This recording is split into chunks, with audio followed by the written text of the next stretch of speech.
Bonjour Marie. Philippe, je voudrais que tu nous parles aujourd'hui de la communication. Comment communique-t-on efficacement? Alors, comment communique-t-on efficacement? C'est une simple question, on pourrait passer des heures, des jours et des semaines à y répondre ou à apprendre à communiquer. Oui. On va mettre l'accent aujourd'hui, si tu veux bien, on va mettre l'accent sur une partie de la communication. Quand on observe la communication, ce qu'a fait un type qui s'appelle, qui est un psychologue iranien, qui était à Los Angeles pendant toute sa vie, donc qui est de nationalité américaine, d'origine iranienne et de nationalité américaine, et il s'appelle Albert Mehrabian. Donc ce psychologue fait une étude dans les années 60-70, deux études qui remet en une sur notre communication, et en particulier quand on communique sur nos sentiments et nos états d'âme, nos états d'esprit. Donc c'est pas à mettre dans toutes les communications, mais quand on a à communiquer sur des choses où il y a de l'émotion, alors il a fait ces études-là pour s'apercevoir de choses assez intéressantes, que pour que cette communication fonctionne bien, pour beaucoup, on pensait que c'était important d'avoir un mot juste, des textes justes, tu vois. Quand je communique sur mes émotions, moi j'ai deux exemples, tu vois, je pense souvent à la chanson de Jacques Brel, « Ne me quitte pas », dont le texte est poignant, un peu larmoyant mais poignant. Ou, si on prend une autre communication puissante, le texte de Martin Luther King quand il dit « I had a dream ».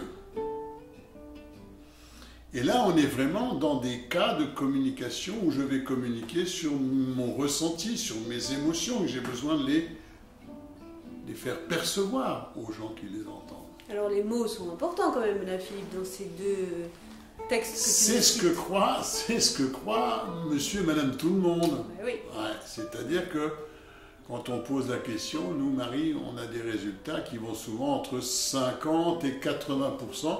Quand on pose la question comme ça, à monsieur et madame tout le monde, à votre avis, quelle est l'importance du texte de Martin Luther King ou du texte de Jacques Brel dans l'émotion qu'il fait passer et dans la transmission de ses sentiments?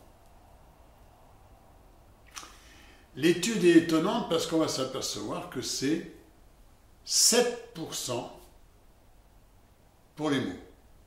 C'est peu, c'est très peu. C'est très peu. Très peu, et en effet, si on veut bien réfléchir, si au fond ces deux textes, je pense pour le texte de Jacques Brel, si on le fait chanter par un garçon qui a 12 ans et qui est en train de muer au niveau de la voix, moi je pense que tout le monde va se mettre à rigoler même pas au bout de la première phrase, et que quelle que soit la beauté du texte, personne n'écoutera jusqu'au bout. Et si ce fameux discours de Martin Luther King, si par contre là, je demande à une toute petite fille avec une petite voix fluette de décliner ou de lire le texte de Martin Luther King, je pense là aussi qu'à un moment, plus personne ne va écouter et ça ne va pas durer très très longtemps. Ce qui veut dire que les mots, l'étude le montre, c'est 7% de la communication quand on doit communiquer sur nos ressentis, nos sentiments, nos états d'âme. Alors, s'il n'y a que 7%, où sont les autres pourcentages qui font que le message passe et reste poignant? Alors, la deuxième chose pour communiquer, le deuxième outil de communication très puissant, c'est notre voix. Quand je te disais un enfant qui a une toute petite voix aigrelette ou qui a mué, effectivement, quel que soit le fond du texte, on va avoir une restitution qui va faire que les gens ne vont pas accrocher. Et comme je le disais dans la précédente vidéo, en PNL, on a beaucoup travaillé, Bandler et Grinder qui ont créé la PNL ont beaucoup travaillé en modélisant sur quelqu'un qui avait une voix tout à fait particulière, qui savait l'utiliser, puisque c'était Milton Erickson. Le seul livre qu'a écrit Milton Erickson, c'est « Et ma voix t'accompagnera ». On sent bien, avec la méditation en ce moment, avec beaucoup d'aspects du développement personnel, on sent bien que la voix, elle a une importance capitale dans notre communication. Qu'est-ce qu'on va pouvoir avoir dans la voix? Le ton, le côté monotone. Quand on parle à des gens, qu'on s'adresse à des gens de manière complètement monotone, on sait qu'on a très très peu de résultats et de mémorisation. Les gens ne vont pas se souvenir de ce qui a été dit, parce qu'au fond, tout a été dit sur le même ton. Donc la modulation est importante, le rythme. La modulation, le rythme, les silences. Oui. Qui va ponctuer, si ce n'est la voix, qui va ponctuer un texte? Et on sent bien que l'art de le ponctuer, c'est vraiment l'art de le transmettre. Les conteurs, les gens qui racontent des histoires, qui adorent faire ça. Toi, tu aimes bien faire ça, moi aussi. On aime bien aussi faire des méditations. On y prend plaisir, mais on est très attentif, puisqu'en plus, très souvent, les gens ne vont entendre que la voix. Dans une méditation, en général, les gens vont entendre que la voix. Donc là, il ne reste plus que ça. Et là, il y a intérêt à avoir une capacité à moduler, à avoir un ton de voix qui soit juste. Alors ça peut se travailler, ça. Hein. Les gens qui chantent vont apprendre à poser leur voix. Je ne sais pas si tu as déjà remarqué, mais il y a quand même quelques voix, il y a des voix qui sont quelquefois particulièrement pénibles. Oui. Enfin, presque grinçantes, ou endormantes, ou voilà, il y a des gens qui ont des voix particulières, ou je pense aussi à ces gens qui communiquent et qui nous invitent à prêter l'oreille en permanence. C'est-à-dire que c'est tellement peu clair et tellement comme un tout petit filet de voix qu'on est obligé de se pencher pour écouter. Alors ça a l'air souvent de gens extrêmement doux, tu sais, tout doux. Et en même temps, c'est d'une violence et d'une prise de pouvoir horrible que de ne pas parler d'une voix haute et intelligible.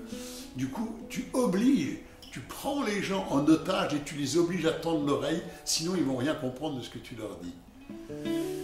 Dans la communication, le fait d'être audible, comme j'essaye de l'être, c'est-à-dire d'avoir une voix haute, intelligible, modulée, d'être capable de temps en temps de mettre un point d'interrogation dans ma voix, un soupir, un silence un peu plus long. C'est une façon d'exprimer ce que je ressens et de le transmettre par ma voix. Donc 38%, il va y avoir la voix. Oh, il reste encore un pourcentage, peut-être il manque encore un mais ingrédient 38 et 7, on est à à notre combien? communication. Oui, 38 et 7, on est à 45. Il en manque 55. Inévitablement, il manque 55 pour le troisième. Et le troisième, 55, c'est toute notre communication non verbale. Ce que le corps exprime, ce qu'il montre, ce qu'il dit, ce qu'il indique, par son mouvement, par sa posture, voilà, par son regard. La communication passe aussi par là, et si l'objectif est d'avoir une communication efficace, ça veut dire que les trois sont congruents. Congruent, c'est un mot qui est beaucoup plus fort que cohérent. Congruent, c'est quand les trois sont en accord. Les trois montrent et signifient la même chose. Et donc notre communication non verbale, là on va être vraiment sur la communication non verbale, puisqu'elle n'utilise pas la voix, elle est donc plus importante. C'est-à-dire que quelqu'un qui vous dit quelque chose de dynamique, vous dire qu'il faut y aller, mais qui est complètement vautré en termes de posture au fond de son siège, ne va pas convaincre qui que ce soit. On va douter, on ne va pas avoir confiance parce qu'il y a une incongruence entre ce qu'il me dit, le ton de sa voix, voilà. On le voit bien, les incongruences. Quelqu'un qui vous dit la tête baissée, tu vois, donc le corps indique quelque chose, la tête baissée, avec un ton de voix terrible qui vous dit « je suis en pleine forme aujourd'hui ». Peu crédible, hein. On va avoir du mal à y croire. Hein. Donc la congruence, c'est quand ce que je dis le contenu du texte que je propose aux autres, la manière dont je le dis et les gestes que je fais vont avec. Si tu dis à des gens, tout le monde le sait un tout petit peu ça, si tu dis oh là, en faisant comme ça, je suis vraiment dans l'ouverture par rapport à vos propositions, mesdames et messieurs, on voit bien que ça va avoir du mal à passer parce que mon corps indique quelque chose qui n'a rien à voir avec l'ouverture.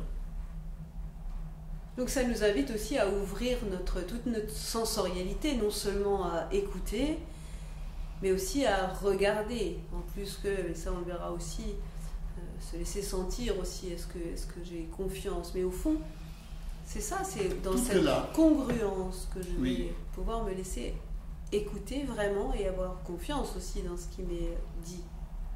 Moi je suis persuadé que ce que les Grecs appelaient, tu sais, les atomes crochus, qui font qu'il y a des gens que tu connais depuis des années et tu leur as jamais fait confiance. Ils sont de ta même famille, de ta propre famille, et quand même, quand tu leur serres la main, tu es obligé de recompter les doigts tellement la confiance est installée. Et puis il y a des gens que tu rencontres comme ça dans la vie, au bout de quelques minutes, ça se passe super bien, tu leur donnes les clés de la voiture, tu les laisserais aller chez toi avec une toute confiance. Je pense que dans notre communication, très rapidement, il y a des messages. C'est très récent qu'on ait la parole pour les êtres humains que nous sommes. Ça veut dire que depuis très très longtemps, on sait aujourd'hui, les aborigènes arrivent à parler et à discuter de manière télépathique qui nous paraît complètement ubuesque. Et or, ils passent des fois des journées dans des tribus à marcher dans le désert et à communiquer. Alors nous, ça nous paraît bien évidemment impensable, puisque depuis qu'on a la parole, elle prend beaucoup de place. Oui, on se raccroche beaucoup aux mots. Et on pense qu'on ne communique que comme ça. Pas certain.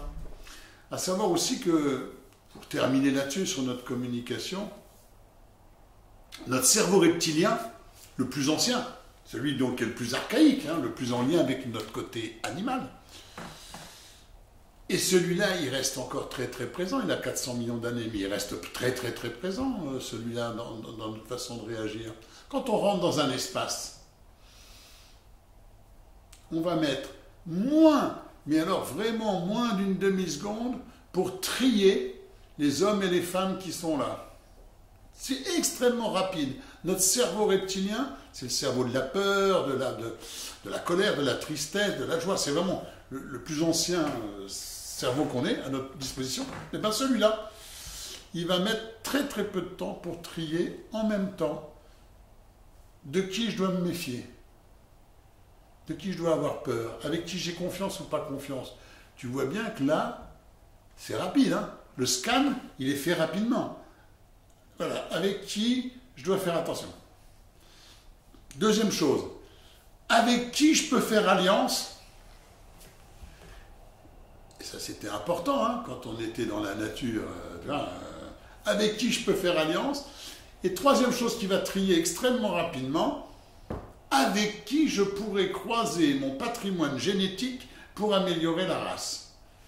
Voilà. Donc, quoi qu'on fasse, et quel que soit l'âge qu'on ait, il y a des terrains de préservation qui sont vraiment importants, qui parlent de la peur, de la peur, le besoin de se reproduire, voilà. Et donc là, notre cerveau reptilien est toujours à notre disposition aujourd'hui quand on rentre dans un espace. Avant qu'il y ait le moindre mot de prononcer. Avant qu'il y ait le moindre mot et le moindre échange qui soit prononcé. Super, écoute, c'est vraiment intéressant, Philippe, de constater que, effectivement, seulement 7% des mots, en tout cas dans cette expérience de Merabian, 7% des mots ont leur importance vraiment dans la communication, 38% la voix, et puis pour 55%, donc pour 93% en tout, de langage non verbal. Oui. Intéressant. Oui. Voilà, donc faites attention à votre façon de communiquer et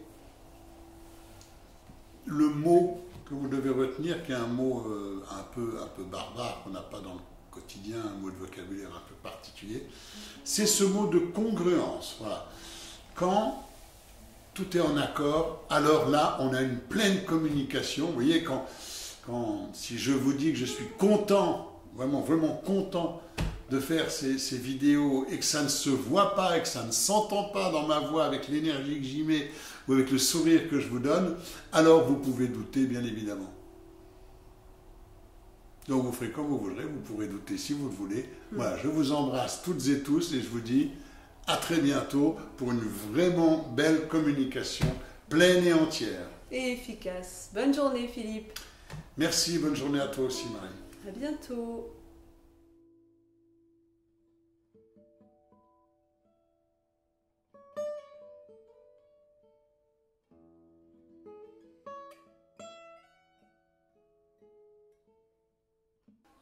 Bon ben, je suis tout seul ou quoi? C'est quoi ce travail? Eh oh, Marie!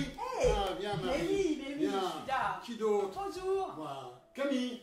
Viens Camille. Ça va Camille? Salut. Salut! Sandrine? Elle est où Sandrine? Je suis là. Ah, Sandrine. Sandrine. Salut Sandrine! Qu'est-ce qui nous manque? Steve?